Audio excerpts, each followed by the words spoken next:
Ladies and gentlemen,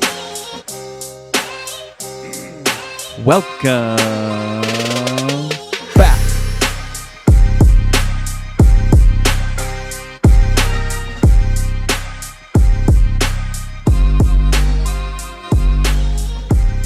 What is going on, everybody? And welcome back to another episode of Turf Today, brought to you by Toro.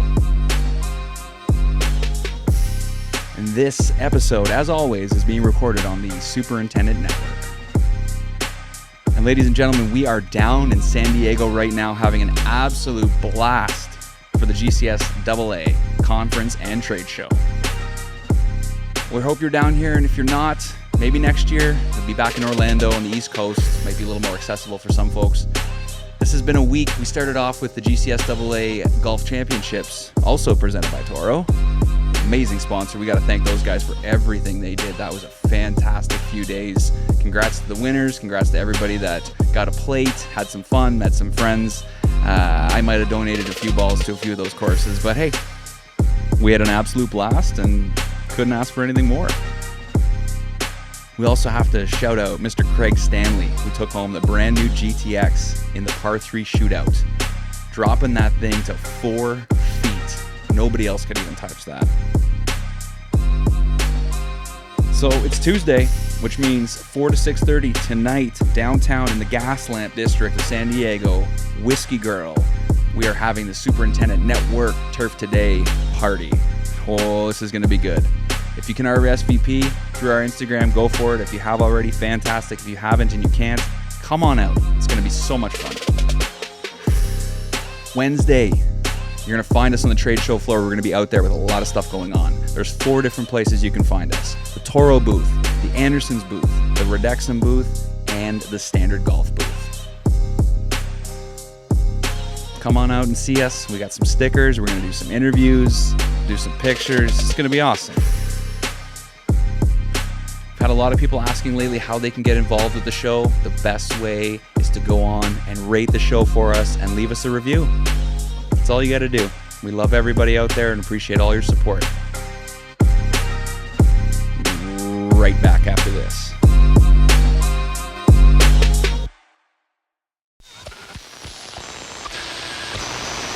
Turf Today is brought to you by Toro. Imagine a fairway mower that drives itself. A GPS-guided sprayer that's so precise it virtually eliminates overlap. Or a battery-powered commercial mower that can handle the toughest of grass from dawn till dusk. This isn't just a vision for the future. It's what's happening now at Toro. They're constantly working on solutions based on real input from real customers. So follow Toro on Instagram or X and stay up to date on how Toro is always solving and always evolving. It's time for Ask the Agronomist, presented by the Andersons. Well, we're now back with another question for our agronomist, Ben Pease from the Andersons. This one today comes in from Mr. Fids, and it is, can you avoid dollar spot by water management, rolling, or fertilizing? Yeah, that's a good topic. Thanks for the question. The short answer is no, but the longer answer is yes. You know, we can greatly reduce our dollar spot incidence with cultural practices like that. So some of it, if you're doing any renovations or overseeding or regrassing, things like that, you know, we can work in some dollar spot resistant varieties. But, you know, they're being kind of pushed to their limit already with decreased mowing heights that we're seeing today and the trend of reduced fertility as well, and increased traffic, increased rounds. So even a dollar spot resistant variety is going to need some help on the cultural side, like he's asking, you know, in regards to water management or rolling and fertilizing. So one thing that the research has shown on water management is if we can keep the soil volumetric water content slightly higher, that leads to less dollar spot development. So it's not like you want to flood your greens, but greens are fairways, but you just want to keep them out of water stress. And, you know, most turf managers are cognizant of that, but don't let them dip into water stress. Keep the soil volumetric water content, you know, a bit higher if you want to reduce dollar spot. There has been a lot of good research out there over the last decade or so on using rolling. So So there was a study that was done in 2012 by Giordano at MSU, and they found that you could reduce dollar spot incidence even by rolling just once a day. And it didn't matter the time of day. So I know most of us are rolling right after mowing, or if you're not mowing, you're rolling right in the morning. But you can do it. They figured out you could do it morning or afternoon, and you'd still get the very similar dollar spot reduction. So that's a big thing, rolling or dragging if it's a larger area. Basically, we're trying to remove the dew, remove that, morning guttation, and they've also showed that rolling contributes to like a more prostrate growth. So we're, instead of growing upwards, we're growing outwards, and that seems to have an effect on reducing dollar spot incidence. In my mind, fertilization is the big thing that's kind of dipped in dollar spot management recently. Well, not recently, maybe over the last 10 or 20 years, kind of the running to see who can use the least nitrogen. Well, that's counterproductive when we're trying to reduce our diseases, especially dollar spot. Dollar spot's a low nitrogen disease. So making sure you're on a good fertility program that's, feeding the turf what it needs and not starving it. That's a really big way to reduce dollar spot. So we want to start with our slow release granular base, and this works for warm season turf or cool season turf. Granular base in the spring, and then we're supplementing, throughout the year with foliar applications, and maybe, a couple other granular applications if the weather permits. But yeah, fertility is a big part. Along fertility and rolling, I think, are the biggest parts of dollar spot management outside of standard fungicides. What fertility rate would be necessary to reduce the dollar spot? Well, I think you got to average about a half pound of nitrogen or more per month of growing. So that could be, 4 to 5 pounds in a warm season setting, 3 to 3.5 in the cool season setting. Over 4 for cool season, yeah, we're going to get too much thatch and things of, too much growth. So really, if you can stay above 3 pounds per thousand up north and, 4.5 down south, that's really going to go a long ways. If you try to feed your greens at 2 pounds per 2 pounds per thousand for the whole year, you might see a little bit more dollar spot incidence. Because like I said, it's a low nitrogen disease. That's one of our best indicators of low nitrogen is dollar spot. You got to be smart there. And you mentioned dragging and maybe dew whippings. Is that something that you can supplement instead of rolling? Yeah. So anything you can do to remove the water in the morning, the guttation. So yeah, sometimes you'll carry a dew whip and get some greens whipped off if you're not rolling, or if it's a large area like fairways, even though there are some fairway rollers out there now, but more commonly we're still using ropes or weighted ropes or a full hose to do larger areas like that, and it facilitates the same concept.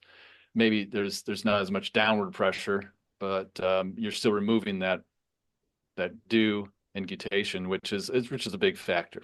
So yep, dragging can work as well. Very important Areas. Yep. I know the dew rope's one of my favorite tools on the course. I love seeing that thing go around. It's so satisfying. That's the funniest tool. I remember seeing one of those for the first time, and I had no idea what it was. But then once you get to use it a little bit, it becomes a little bit of fun. Oh yeah, absolutely. You just got to be careful where you're going or where your buddy's going. Yep. Thanks to Ben Pease and the Andersons for another installment of Ask the Agronomist. We will see you next week. If you want to get a question in, send it to us or send it to somebody at the Andersons and they will get it to us. Hey, what's up? What's going how's on? it going?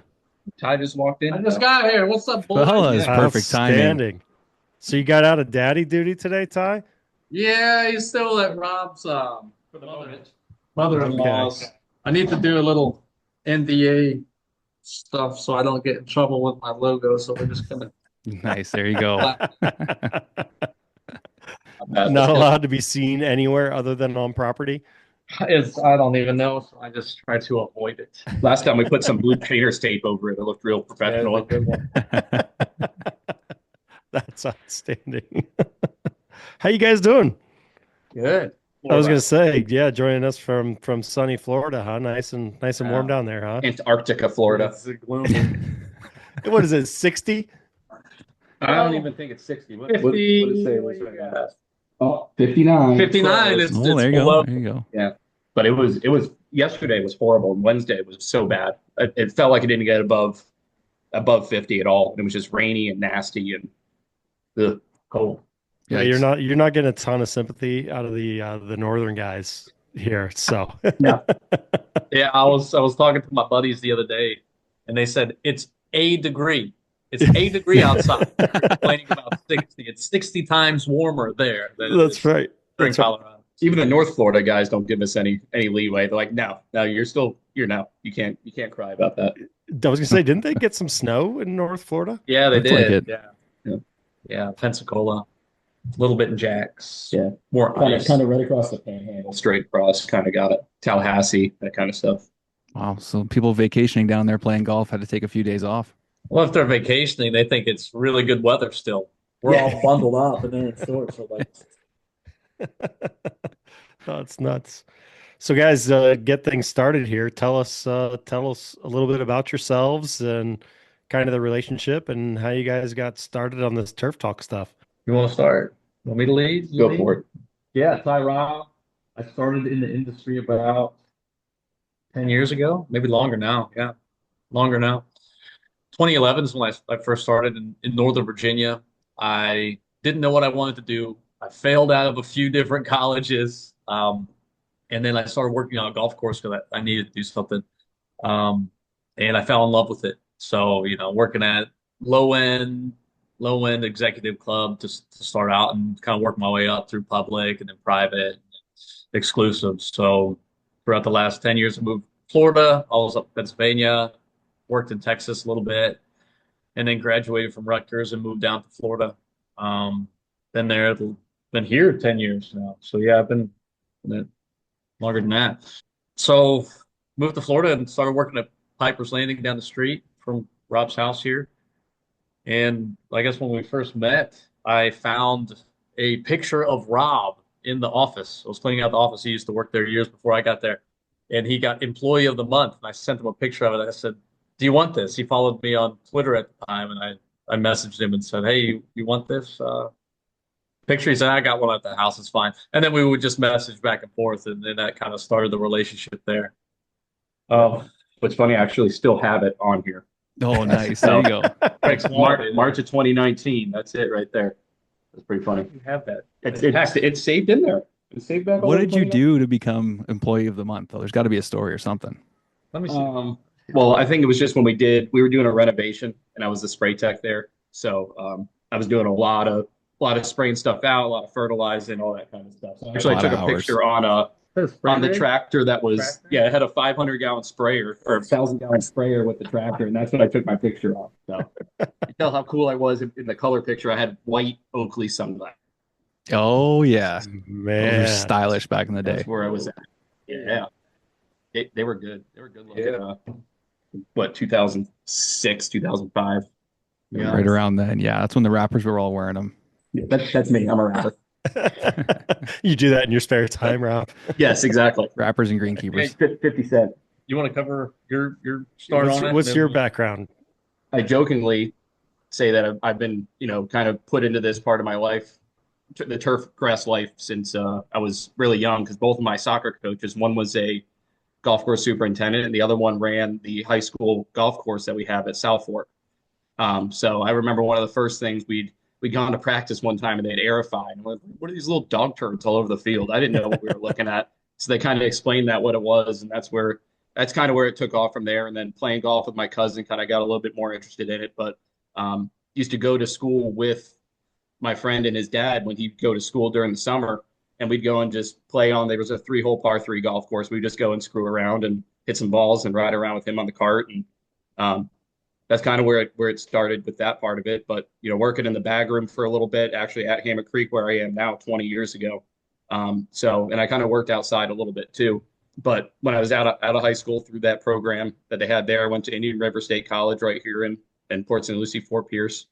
Was there for 2 years. And I've worked at multiple golf courses from Boynton Beach up to Vero, and ended up where I am now at Hammock Creek, right down the road from where I am now, where I worked 20 years ago. So some things change, some things stay the same. So it's pretty cool. Yeah, what's that like working at a course 20 years later, kind of coming full circle and now kind of, being in management? Yeah, it's cool because there's even a couple of Rangers that were there then that are still there. One of them he'd gotten really sick, so he's kind of around, but he's not really working anymore. But his grandson works there, so I got to tell him all the stories from when I worked with Nice. him in the back room and different things. And there's another guy that Adam that I actually played soccer with and little league with growing up that's been there, that's in the cart barn, that he is still there.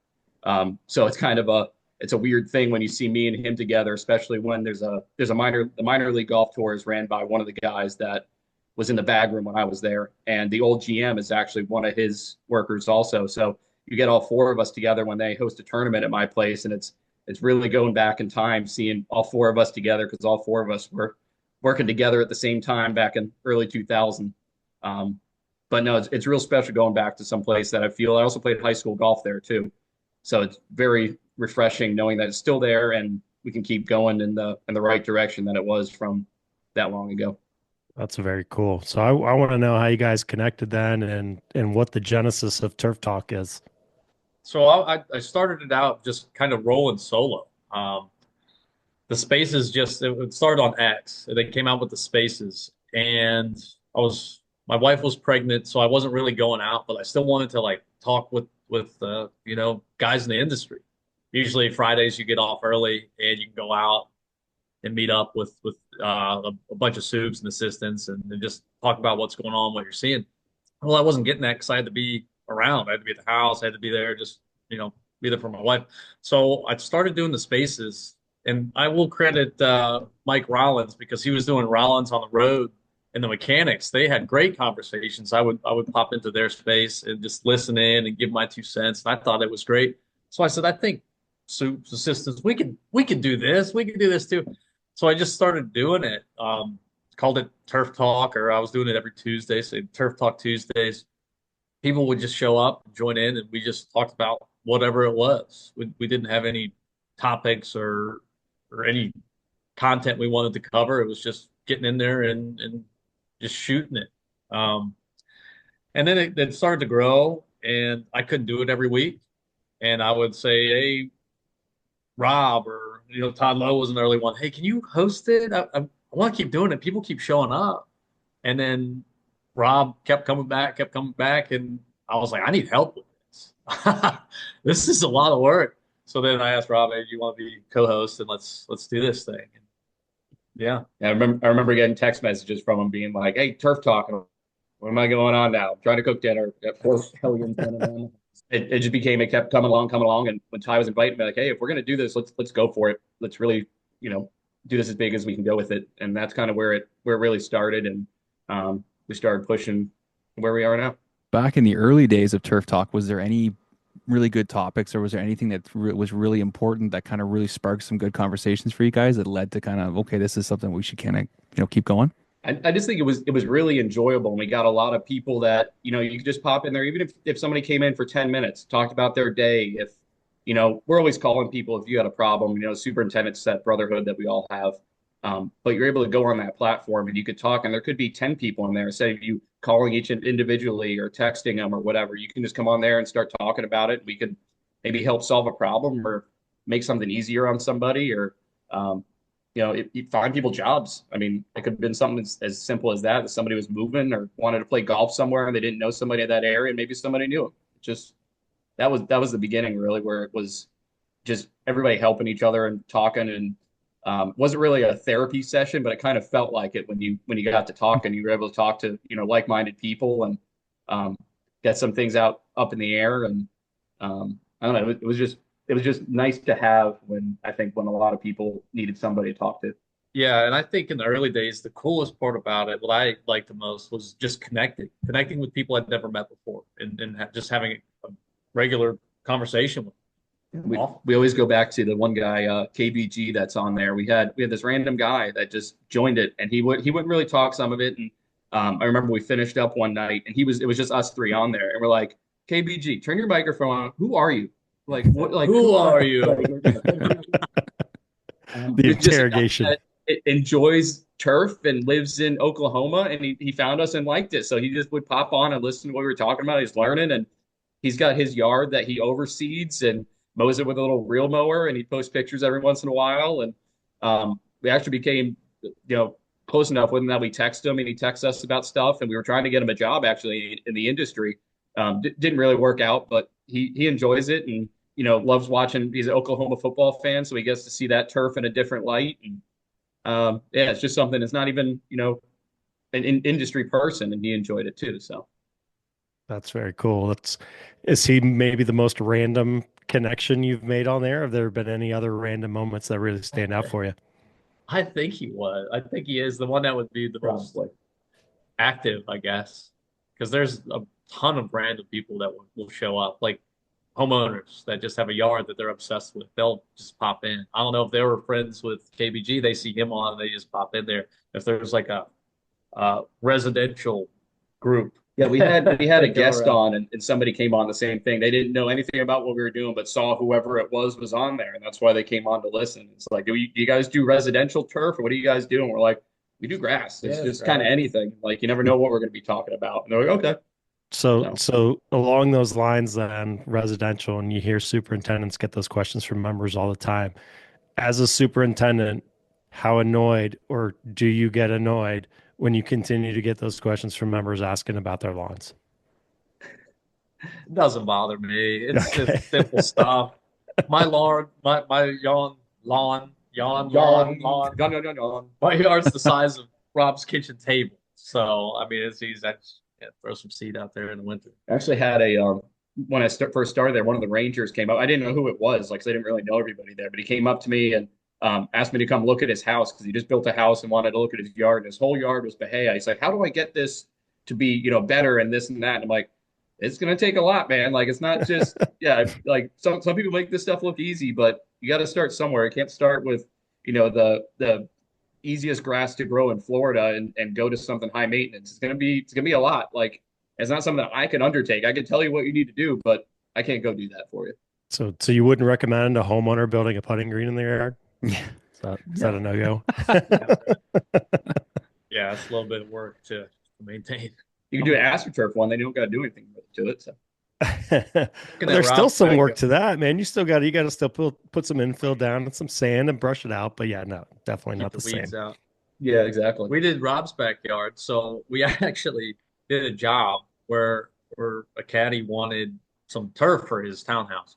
So I told him, okay, we'll get you the grass, but any extra we keep. So we laid down 50 square foot Probably. maybe, and we brought the whole pallet back to Rob's house. We're out there slinging it. I'm looking out now. It was pretty Because good. I had already put out a couple pallets of it myself. My backyard just was with everybody running around, had no grass in the middle. So I threw a couple pallets down there, and then he did this. I'm like, oh, well, that's almost enough to Citrus zoy, Yeah. yeah, citrus zoy, some zoysia back there. It looks good. Nice. Well, I wanted to ask you guys about, kind of being in the media side of this industry. There's a big shift right now with a lot of the innovation, and we have a lot of younger people coming up with that follow a lot of social media and things like that. So, do you guys see yourselves growing Turf Talk? Do you want to get to the next level and take it on the road, or try and help students and things like that? Like you obviously have an audience and you have a good voice. So, where do you kind of see yourselves taking this thing? Man, that's tough. I mean, we're just going with it, I think, Yeah. right? It's And kind of riding it. I feel like we're helping already a little bit here and there with some of our stuff because I feel like there's a lot of people. Oh, there's my dog. What is here? I don't know. I feel like we've already done a lot with what we're doing, but it's only going to go up from there. Because I mean, there's a lot of interaction that we get that we don't expect to hear or see, and getting some of the like when we had Drew Miller on and stuff like that, being able to reach some other people and Mike Platt from my old stomping grounds here. I think a lot of that gets out there, and even my assistant that we have at Hammock Creek, he listens to some of it and is starting to catch on to it. So it's not only helping when you're actually listening to it and on it with the different educational stuff, but I feel like some of it's actually educational in the first place that he's learning a lot just from listening to some of the turf talks just in general. Yeah, do you guys have any like big success stories maybe where guys have really been helped out through information being shared through the show? Nothing that would jump out. I Yeah. just think week by week, it's like, what are you seeing? Okay, are you doing this? Are you doing that? What do you think I should do? but nothing that would be like, oh, this guy was really in a rut. We turned it around because turf talk, you know. The Stuff will come up, right? Like as you're yeah, going, and there's probably things you don't know that are happening too. You probably have impacted people's lives, and like you said, you've probably taught them things, and there's things that they've picked up on in the different turf talks, and they don't reach out and tell you, but it's happened. right, exactly. And just getting the information out. I mean, there was times even on like the golf maintenance Facebook groups, there's been people asking about different things, and I would share a link to one of the turf talks where we had somebody like they had the Firefly. Somebody was asking about that, so I shared them the link. I'm like, hey, go listen to this. This might help you guys out, and at least hear some of the information you guys are asking questions about. Um, I think also even having Todd Lowe on with us a lot, he's got a lot of insight to seeing a lot of golf courses and seeing what everybody's going through, at least in the Florida region here, that I feel like helps people out, like you said, just not directly, but will at least get somebody in the right mindset to if they have a problem, maybe everybody's going through the same thing, or he heard a problem that got solved, and maybe you have the same problem. He's able to help you that way, just even talking it out on there. So I want to know what your time management looks like, guys. You're both, working full time on the golf course. You're doing this show. You've got families. How on earth do you manage everything? No kidding. You just make time, it's I don't know. There's not really free time. It's one night a week. It's one night a week that we do it. Our families know and understand it's only for an hour or two. I don't know. It's difficult. Yeah, work is work. We all know what we signed up for. We all understand the golf course comes first, but you have a couple of hours one night a week. I don't think it's too much. And just with me having to schedule, I'm usually the problem with. I got Rob's four got kids. he's got and, 4 kids, 20 kids I mean, running around. if you just look at next week alone, I've got 4 baseball practices next week because we start baseball next week. Plus, not knowing what my son for travel has going, because they're starting little league also. So we're in 2 different little leagues. So it's just insanity. We just got to figure out the right night and try to stick to one night. And there's 2 of us too, so like sometimes that I too. can't make it, or Rob can't make it. One of us will roll solo. It's rare nowadays, but we can pick up the other one when they can't handle it, or they have prior responsibilities. And I think having the guest on helps a lot. When we just pop on there and we're like, hey, we're going to talk about the weather or whatever we're going to talk about. It seems like it's a lot harder than it was when we first started because we used to have a lot of involvement, and it seems like we don't have as many people chiming in as we did in the beginning, because I feel like when we have a guest on that they're like, okay, we're just going to listen to what's going on and not really pipe in with any questions or any comments or anything like that. But I mean, we enjoy that because then it's just somebody else's thoughts and not only our own, because that's kind of why we started this thing. Have you guys had any guests on that really exceeded your expectations? Yeah, a lot of them, like Yeah. a lot were just.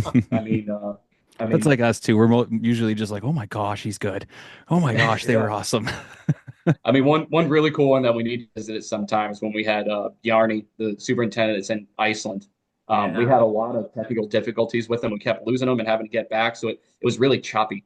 That we should probably have him on again and really try to get it so it's a little better than it was, because there was a lot of cool information hearing from him how they do stuff. When they're growing grass 24 hours a day and nonstop golf and the heat, the ground freezing and stuff. Like it was really cool to listen to some stuff. That same thing, like we're both from down here. Ty's a little bit of North experience, but there's a lot of stuff that is outside of our area here that we enjoy hearing about. I mean, the sports turf guys, I feel like we've gotten a little bit more into them lately because they've got a lot of cool stuff they've been doing.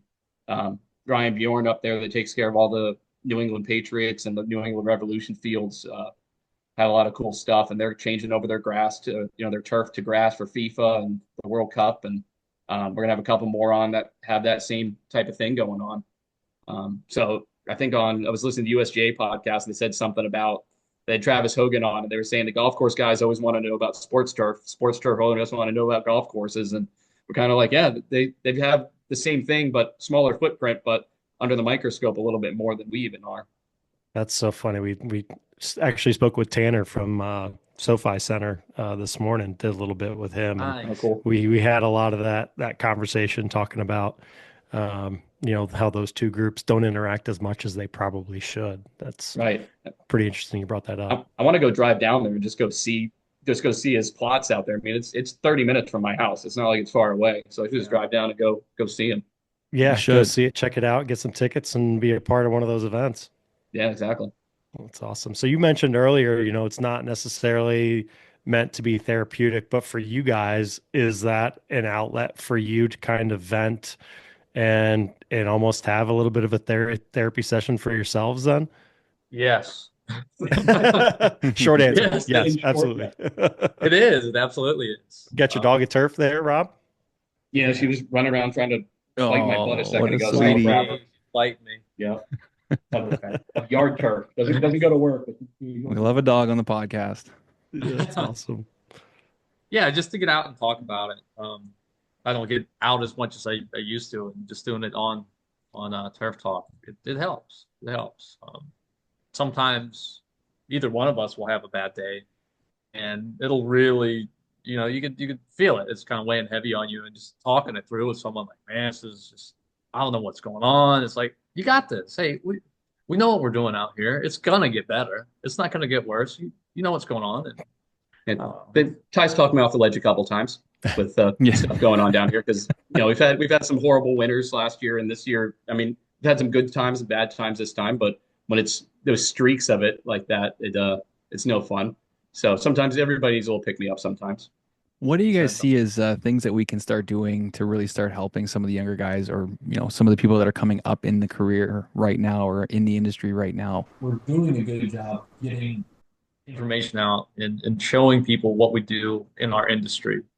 When I got in it, and I'm sure when you guys got in it, no one really knew when you were going to school, you could be a superintendent, you could grow grass on a golf course and make a career out of it. I did, at least. And I think now, through First Green and through high school programs like Tiger Turf and South Fork Turf program, I think we're doing a so much better job just getting the information out there and supporting those programs as well. That's it, really. I think that we're doing a better job overall, just getting the word out. Yeah, I think I remember in high school, I've told this story before, but we had a recruiter come in that was a military recruiter. And you write down on this piece of paper he gave you what you want to be when you grow up, even though we're in high school already. And I put golf course superintendent. He's like, oh, I bet you everybody in here has something to do in the military. And he went around the room and he's like, anybody have one they don't think? And I raised my hand and told him, and he's like, no, I really don't know. Like I've never heard somebody say anything about that before. But I think there is, right? yeah, knowing now there's plenty of military golf courses and stuff, but this guy had no clue about that. And I'm like, well, you came to a school that has a golf course. You should probably pick that one up. That's kind of unique to the whole high school area. That you should probably think about that one. But I think a lot more people see it and realize it, and also knowing not only our industry is not just about just growing grass. There's the mechanics. There's places around my area here that they're small cities. They have everything that has to do with the golf course. They have electricians. There's like the whole community. It's not only the golf course itself. And I think, people hearing more about that would definitely push people into the golf industry a little bit too. So I wanted to get your guys' thoughts on the social media space right now. Obviously, you guys host it on X. What are your thoughts on? And I've seen a lot of conversation. I'm sure you guys have too, where turf Twitter is gone. Where do you guys? Yeah, where do you guys the doom and gloom? No, I don't think it's dead. I really don't think it's dead. It's not what it used to be. I think it used to be a lot friendlier, a lot more information. A lot of people would put it out there. Now people kind of, I see a lot more people keep it close to their heart. Like, okay, we're doing this, but don't let anyone know we're doing this.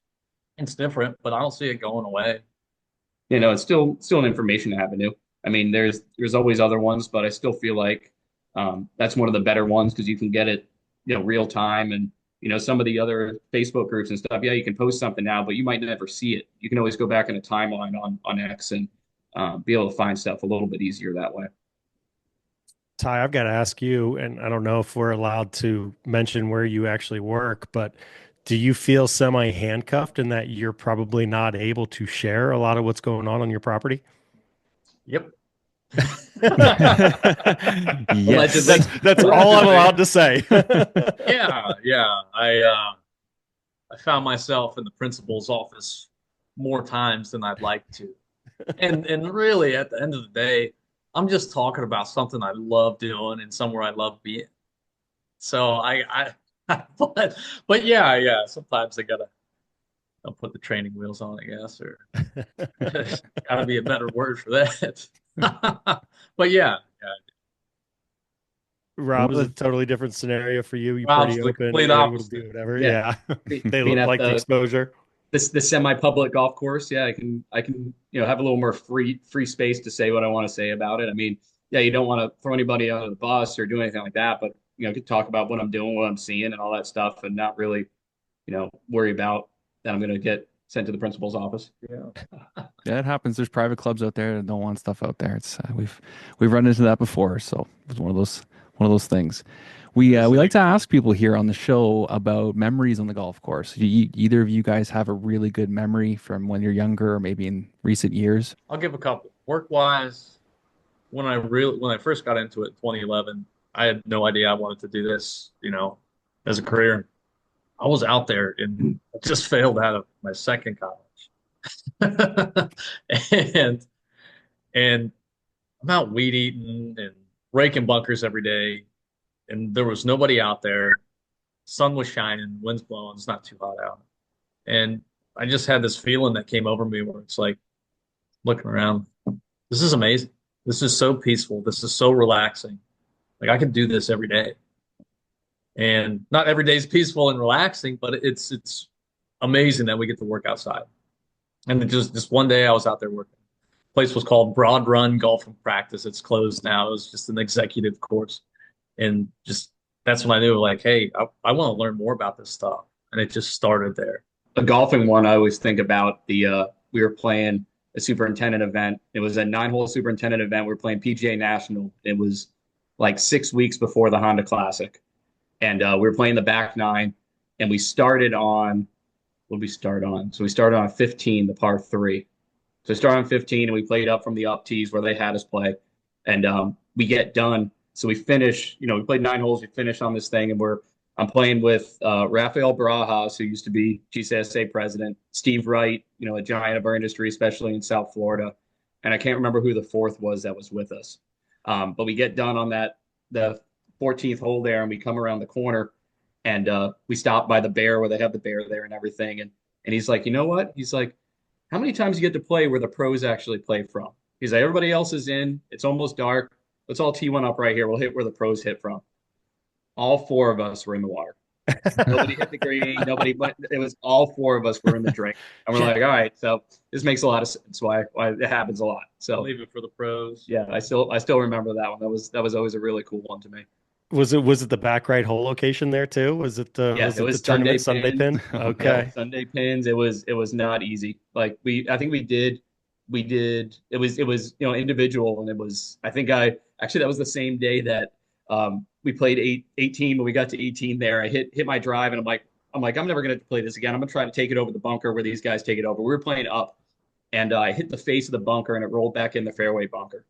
So I'm like, all right, I'm gonna take a 7-iron and just knock it up that way. And it hits the top of the bunker and sits there, like right on the top of the thing, like the bunker. I'm like, crap. I'm like, I'm still 240 out. I'm like, what have I got to lose now? So I take my 3-wood out, and I smoke one, his best 3-wood of my life, and it goes to like 6 inches, almost goes in. Oh. So get to go up and tap it in for birdie. But it was funny. The guys that were putting up the scaffoldings and stuff were giving me like this slow golf clap. There's like 8 or 10 guys up there with this little Nice. echoing golf clap from the stand. So it was pretty funny.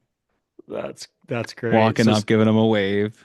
Yeah, exactly. I tip waved of the cap. tapped it in. Yeah. Speaking of playing where the pros play, are you guys playing in the golf championships at all in San Diego? No, You guys going to San Diego? Not going this year. Orlando next year because it's right in our backyard here. So we'll definitely go to that one. Yeah, I'm going. But I am not a golfer. I am not a golfer. I'd say I'm a 30 handicap, around a 30 handicap. So no golf championship for me. I didn't make the cut. I wouldn't make the cut.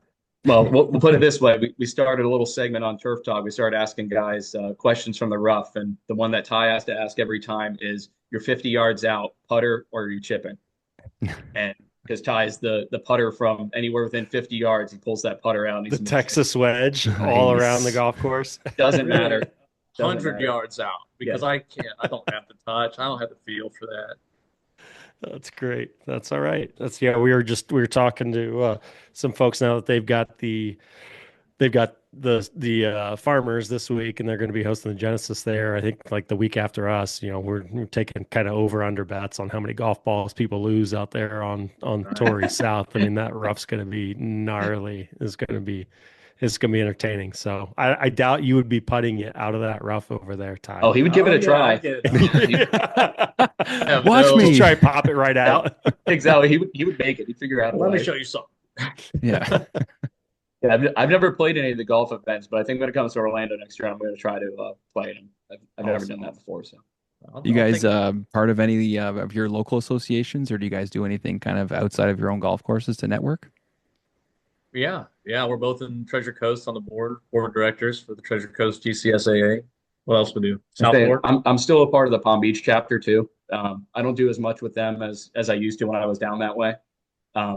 But still, when I can, I go to the meetings with them, and I'm able to kind of, with the South Fork High School program, be able to update them because they want to stay involved with it too. Because we're both on that committee with that too. So advisory board. Yeah, advisory board for the South Fork High School turf program. They're going to rebuild a 3-hole golf course. 3-hole. Oh, wow. It might be more than that, but it's going to start with that. So Very cool. It's exciting. So I want to understand a little bit more about the culture, the golf culture in Southeast Florida.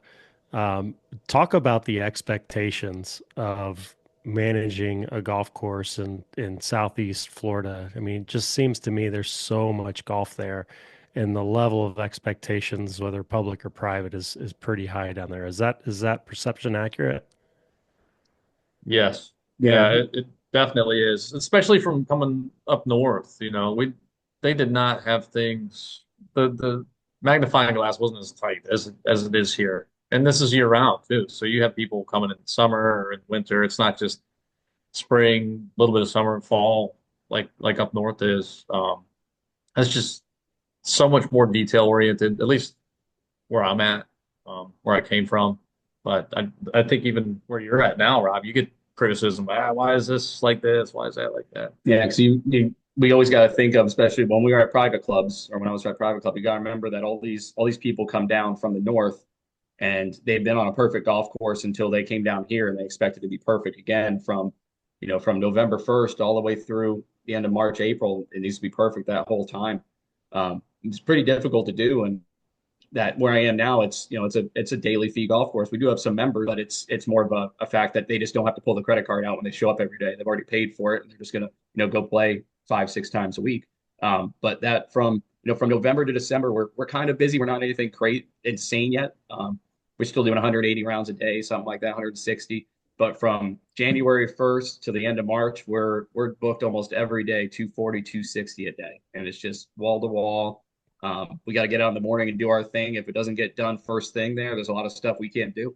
We just got to wait until the next day and catch back up where we were. But there's not as many public golf courses in the area as there used to be. There's a lot of private golf courses, especially the ones that are being built around us and things, but not as much good public golf as there was. So it's kind of a high commodity, and people know where they want to play, and they go to the same ones. And we have a group of guys. I hadn't seen them this year, but I remember them coming through last year, that they come down and they play Hammock Creek every year. They've played every year for like 5 or 6 years. They do a 2-week period that they come down to Florida, and that's their first stop. And they have some other stops they go to. And I think it's a really good niche that isn't filled all the way down here, that there's with the public golf courses, at least. Rob, you're doing 180 rounds a day. Ty, you're probably doing 180 in a month or two, probably, right? It's pretty different. I don't know. Allegedly, hard to say.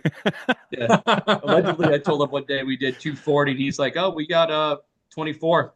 Yeah. Okay. Yeah, it's night and day, really.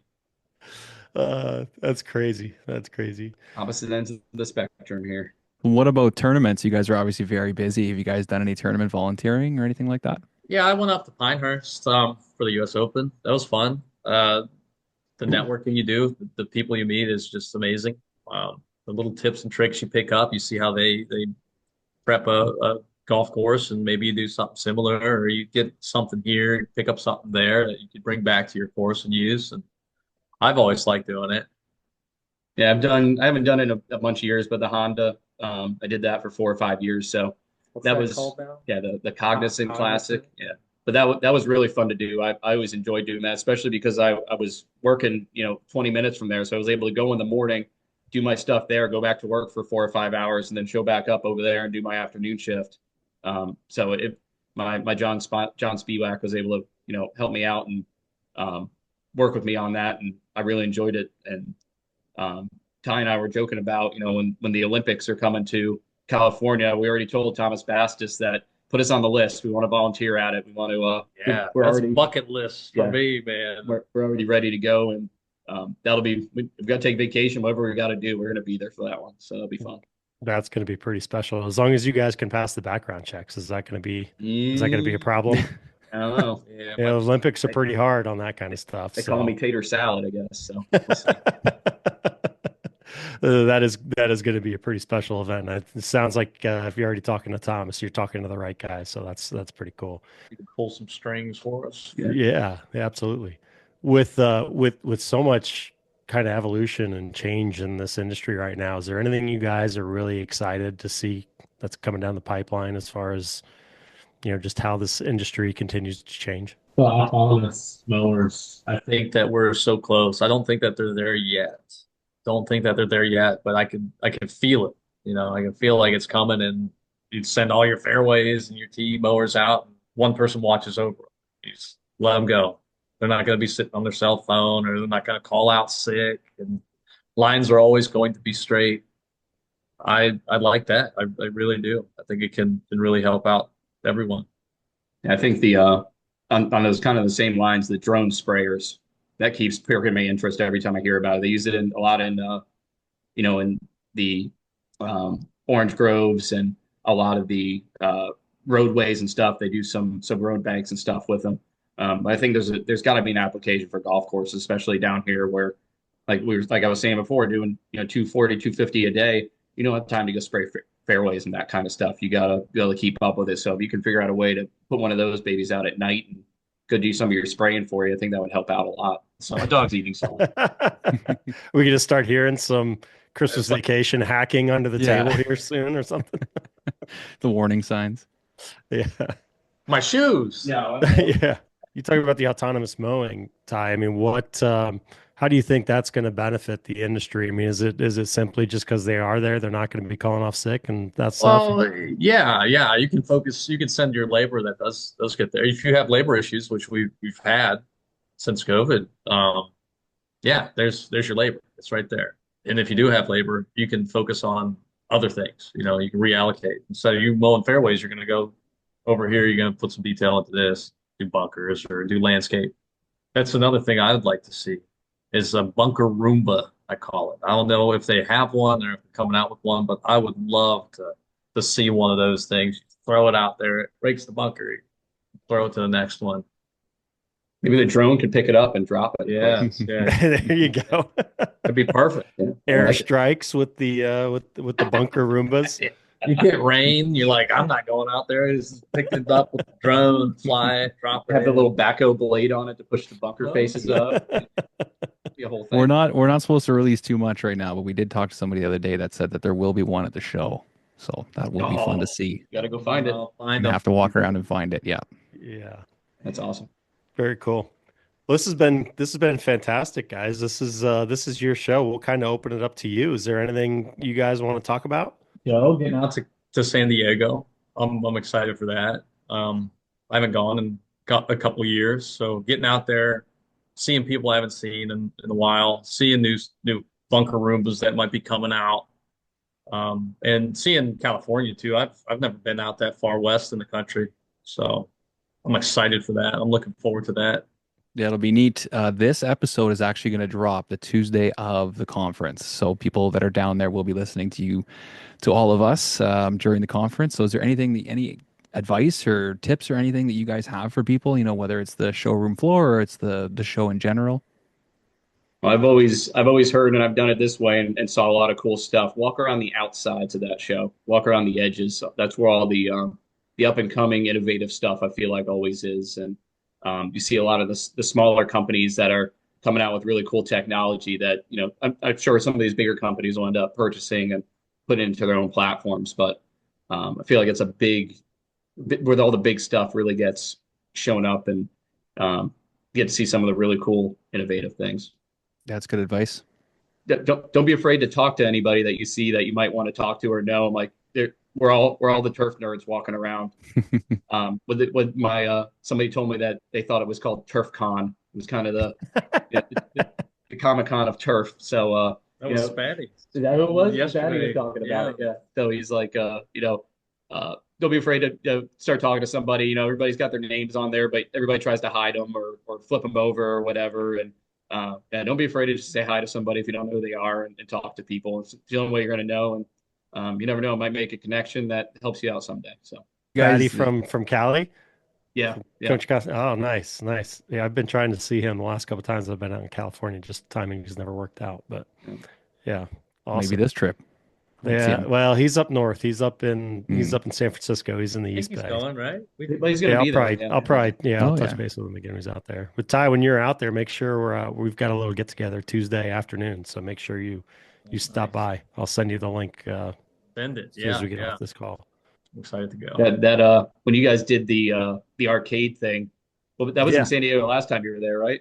It That was, yeah. That was awesome. That was really cool. I've never been to something like that with all the pinball games and all the old school basketball games and stuff. That was awesome. That was fun. That was the launch party, and I think we got lucky that year because it was, just coming off COVID. They were still kind of just opening things up, so I got a pretty good deal on that. Now, like this year, it's like everyone wanted a minimum of 7,500 or 10 grand or something. I'm like, guys, I can't do that. Yeah, exactly. Yeah, we're not hosting this big party here. Just want to get some guys together. That's it. Yeah, I'm not charging everyone $100 to come in and have 2 beers and walk away. So Right. yeah, lucked out. We found Whiskey Girl. They're taking care of us, so I'm excited for it. That's awesome. Yeah. Awesome, guys. Well, yeah, and Rob, you came out. You stopped by the Par 3 Challenge, the Par 3 event last year, real quick. That too, was really cool. I'm like, when you guys said that you were doing it, I'm like, I gotta go see this place, because it was so cool seeing that par 3 golf course and having the oversteed, and it was like a mini TPC over there with that going on. It was really cool. Too? Yeah, and it was You thought lighted it and was everything. And yeah, it was a different animal, and I think there's definitely a spot for that even in South Florida here. I'm surprised nobody's really kidding. captured one of those for a public golf course. Well, have you been down to the park yet and played there? What is it? The Lit? No. You need to I go. haven't You been to guys that one. I gotta got go, invited yeah. one time, and I couldn't get down there because imagine they had baseball. It's amazing. Yeah. It's amazing. Yeah, the park is something special. It's cool. We had a real quick trip a couple weeks ago. We went down there and we took a spin around it. It was a lot of fun, and sat around and enjoyed the big putting course and bar and all that kind of stuff too. And the one thing that really awed everybody that was there was their their drink contraption, that they actually bottle their own drinks. Like they'll make you a transfusion or they'll pour a beer into this little plastic this mug. thing. He's still got it. Oh. Yeah, and they just they That's go so ahead cool, and eh? they secure it with that Yeah. lid. That's I was like, awesome. can you just send me or make me an empty one so I can bring it home with me? The lady's like, all right. Yes. Yeah. $5. I'll be back down. I'll be back down your way the end of February. So I'm gonna have to hit you guys up and meet you guys up. Definitely. We'll meet at the park or something and There we go. play some night I like golf. Yeah. Night yeah. golf, putting at night. That's right. That's right. But guys, this has been awesome. Really appreciate you coming on and chatting with us for a little bit. I think it's our first time we've had 2 guests. Yeah. And definitely 2 guests sharing a computer. So worked out really well. Glad you guys were able to fit it in the schedule here. And again, just appreciate you coming on and sharing your stories with us. And my house being close to work, and then in between where Ty is and where my mother-in-law is, it just worked out perfect. I'm like, just stop here, and then because my kids are over there too, I got to go get them. So it's like, Perfect. Awesome. Well, we really appreciate this, boys. Cool. Adam, Brian, thanks, man. Thanks, guys. Yeah, thanks, guys. Yeah. Oh, thank you, boys. This was great. Yep. Thanks, guys. We'll talk soon. Yeah, definitely. Turf Today is also brought to you by Standard Golf. For over 100 years, Standard Golf has been the trusted name in golf course accessories. As inventors and innovators, they design, manufacture, and assemble cutting-edge tools that deliver precision, durability, and eye-catching design, all proudly made in the USA. More than just a manufacturer, Standard Golf is a dedicated partner to superintendents and Sport Turf managers, supporting their line of work with a seamless supply chain and exceptional customer service. Standard Golf, crafted for superintendents, driven by innovation. Very cool stuff there. Good guys. Great guys, and the more people that can create these conversations and tell stories about the people in our industry, and get more people involved, get more people, get more eyeballs on what we're doing, the better. And there's two guys right there that are hardworking guys. They love their jobs. They got families. They got a lot going on, but they still take the time out of their week to give back. So it's huge. Yep. And again, just having that forum where it's like we kind of joked about earlier, it's a live audience, right? They're doing it on streaming it live from X. So it's, you never know what you're going to get. So that's one thing I guess we never really asked is like, is there been any weird situations where, you get some rando just popping in and I guess photo bombing, for lack of a better term, and just dropping in and doing Zoom bombing, I think is what they call them these days. So yeah, you never know what's going to happen when you do it live like that. That's right. But you got to be the right kind of people, and they definitely do a good job. Yep, absolutely. It's all about bringing people together, and they're doing that with the Turf Talk over there. So I gotta make a point to jump on a little more frequently and see what's cooking in there. Yeah, we should jump on there one time with them. Yeah. See if we can just join. Hijack their show one night. Yeah. We're here. What's going on? What's up, guys? Yeah, that's funny. Well, that's why we aren't live. We record and edit our shows. Yes, because you never know what's going to happen. Yeah, exactly. We bring on guests where we have to clean them up sometimes because of the things they say. Got to keep people jobs. Those bad How do we apples. have anybody lose their jobs? Yep, that's right. Well, that was funny. I wasn't sure how much Ty was going to be able to get into where he worked and all that. That was funny. Immediately cover up the logo. That's funny. But when you go to his Twitter profile, it does say where he works. So it's not like he's super secretive about it.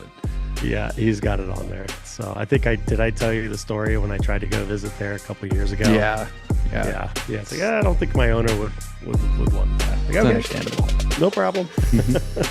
No problem. Yeah, I've seen some pictures out there, and from what I've been told, those people get do not return letters. So I don't know if that's true or not, but there's a chance. Pretty strict. Yeah. From what I've heard about the courses, it's just him and his buddies, and if you're not invited, you're not fucking going. Yeah, so that's right. You know what? It's his golf course. That's fine. That's fine. There's a lot of chatter about some of these clubs that have these whatever policies. It's like, well, look, it's their club. Yeah, private club. They can do what they want with it. He built the property because he wasn't allowed to do what he wanted at other golf courses. So they said, "Why don't you build your own?" He said, "All right, yeah, let's do that." Oh, it's so good. So good. All right, buddy.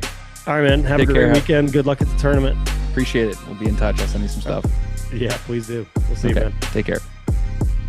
Well, that's going to do it for us, folks. It's another great episode. We appreciate you stopping by. We want to shout out our sponsors, The Toro Company, The Andersons, Standard Golf, Apex 10, and Flash Weather AI. We couldn't do it without you guys. We will see you next week. Hope you enjoy the show. Pace yourselves and keep those fucking reels sharp.